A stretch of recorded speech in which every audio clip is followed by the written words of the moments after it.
Alright there, lads. In the clouds today. Me, Mark and Al flew from the UK out to Mendoza in Argentina.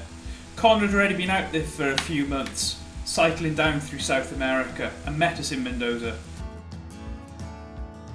The evening we arrived, we did some last minute shopping, had a few beers and got our kit together ready to head up into the national park the next day.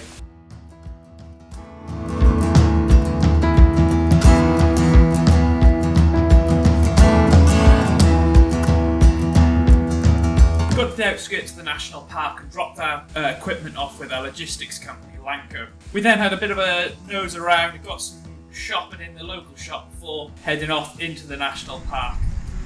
Gertie, the bagany, 60 kilo er.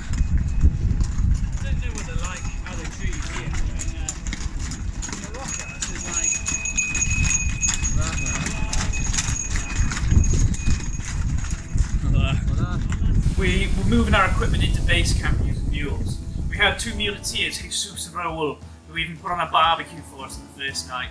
Me and Connor shared a tent. It was definitely very snug. We had a good first night's sleep and we're excited for the rest of the trip.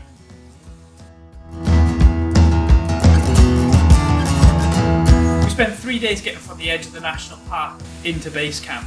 The reason for this was just to slowly acclimatise to the altitude. Base camp was at 4,200 metres. On the second afternoon of the 3-day trek into base camp, we got our first glimpses of Aconcagua. Definitely feel the excitement brewing.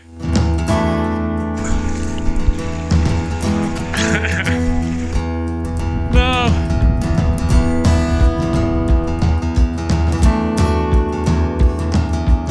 Plaza Argentina would be our home for the next few days before we started making our way up onto the mountain. Through our logistics company, we'd sorted out an afternoon's food. We took the next day as a rest day to help our bodies acclimatise to the altitude. We just spent it hanging out around camp, sorting kids out, went for a little climb and even got a geology lesson with Connor. There was a forecast put outside the ranger's office every morning.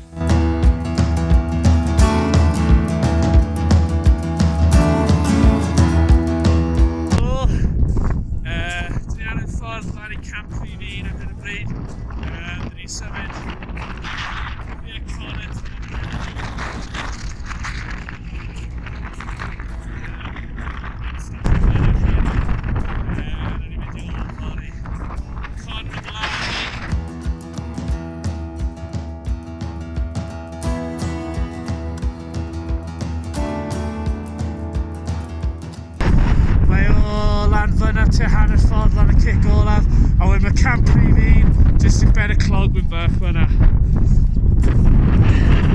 Credu bore yma lawr gweilod y cwm dros y glacier a lawr y gweilod fyna.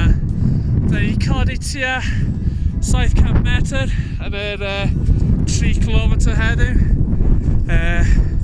Fel chi'n gallu clywed mae'n eitha anodd siarad a cerdded ar hyn o bryd, jyst o ran yr uchder.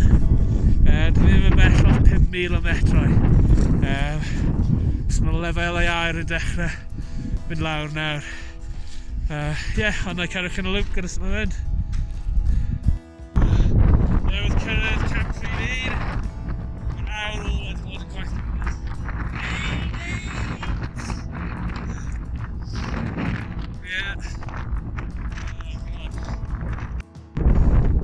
Nath ni gadloff ni lawr yn camp 1. O'n i'n teimlo'n eitha dda, so nath ni Connor penderfynu ddod lan y lleft o fan hyn, a dyn ni am trio cerdded y bwlch lan y top fyna. Just i trio helpu corff ni addasu'r uchder.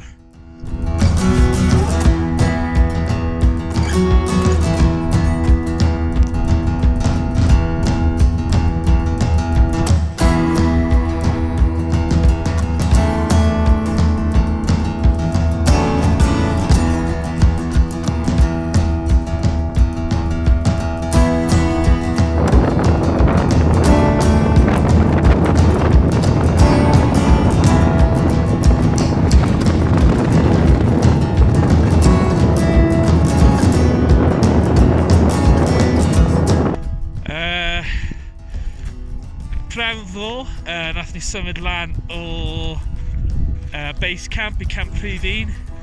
Ni aros yn camp prif un neithiwr, a wedyn bore yma nath ni llwyth o socha cefn ni, a ni'n symud offer lan at camp prif 2. Mae'r llwybr dyn ni ddilyn yn mynd lan a rownd at y bwlch lan fyna rhywle.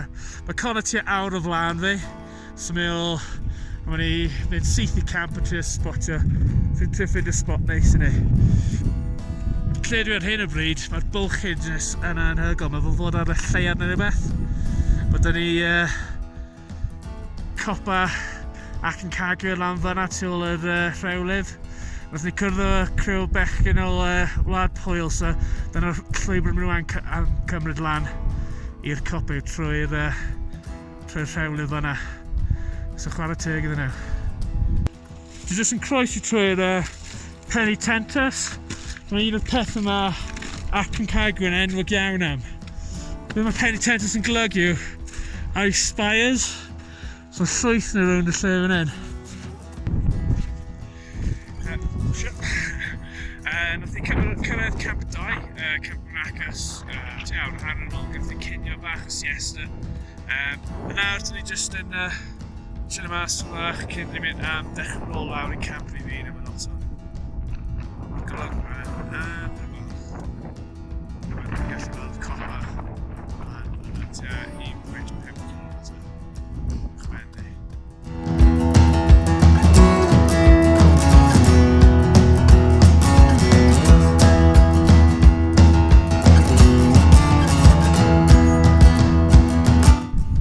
Beth sy'n dod ni am bwyd hyn o gods? Oh, dead nice mate. Bendigeidfran. Sut mae'r noodles o chorizo? O, mae'na cortyn yn yma. Down in one. Still it.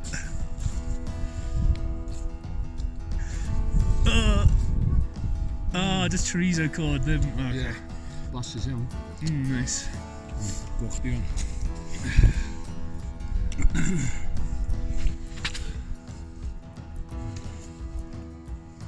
Oh, winner. Fwyni. We spent the next few days working our way up the mountain. There was a weather window later on in the week for us to make a summit attempt. If we missed this weather window, we'd probably end up having to move back down the mountain to seek refuge before we could head back up and have another go. We had enough supplies to last us almost 3 weeks on the mountain, but as we were both feeling good, we thought we'd go for this first opportunity that arose, and worst case, we'd wait for the second.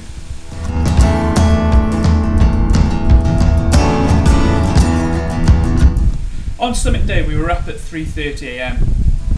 Including wind chill, it was probably down to about minus 25 degrees. We were wearing all the layers we had, including down jackets rated to minus 20, and it was still absolutely freezing. We had considered turning back at one point because of the cold. We were struggling to keep the feeling in our toes and our fingers. Once the sunlight hit us, it warmed everything up and we were able to continue up to the summit.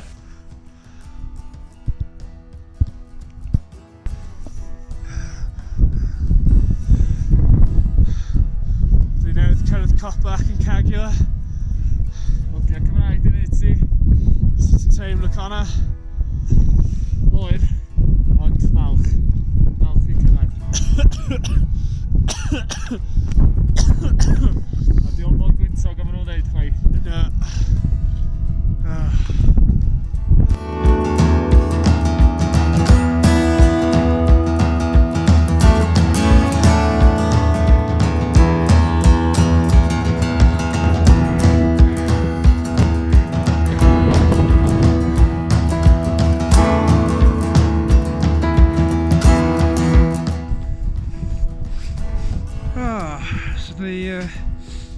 Ar y ffordd lawr o'r copa, nôl ar y camp prif 3.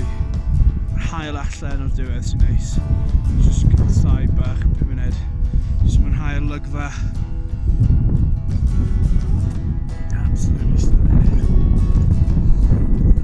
2:10-ish. Just down there. Sky. Bwyta cerrig lawr yn nhw. And yeah. Nôl ôl i camp rhif 3. Bwyd a falle pac lan a symud lawr nôl ar y mynydd. Na,